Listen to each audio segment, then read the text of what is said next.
రోజుకి ఒక వ్యక్తి రాజకీయాలకు అతీతంగా ప్రజల మనిషిలా, ప్రజల కోసం పనిచేసే మనిషిలా అందరి గుండెల్లో నిలుస్తున్నాడు. రుజువు కట్టదా సిరాలు లక్ష వంపదా చిరాక్షరాలు రాయదా.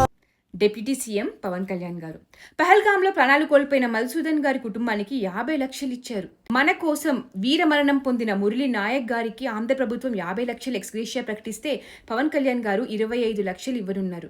యువ నటుడిగా ఉన్నప్పుడే కార్గిల్ యుద్ధంలో ఆర్మీ సైనికుల సంక్షేమం కోసం ఆయన ₹1,00,000 విరాళంగా ఇచ్చారు.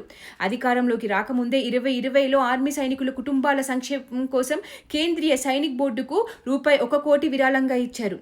ఈరోజు ఆంధ్రప్రదేశ్ అంతటా గ్రామ పంచాయతీ పరిధిలో ఉన్న రక్షణ సిబ్బంది యాజమాన్యంలోని ఇళ్లకు పూర్తి ఆస్తి పన్ను మినహాయింపును ప్రకటించారు.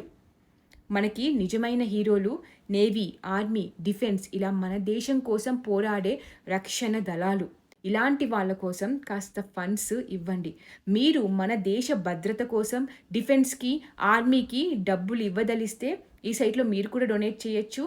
ndf.gov.in దాంట్లో డొనేట్ అనే లింక్ ఉంటుంది. క్లిక్ చేసి మీ డీటెయిల్స్ అన్నీ ఇచ్చి మీరు ఎంత కావాలంటే అంత డొనేట్ చేయొచ్చు. పాకిస్తాన్ని ప్రేమిస్తా అంటారు వీళ్ళందరూ. ఇక్కడ భారతదేశంలో కూర్చొని మీరు పాకిస్తాన్ని ప్రేమిస్తుంటారు. మీరు పాకిస్తాన్ అంత ప్రేమిస్తే దయచేసి పాకిస్తాన్కి వెళ్ళిపోండి.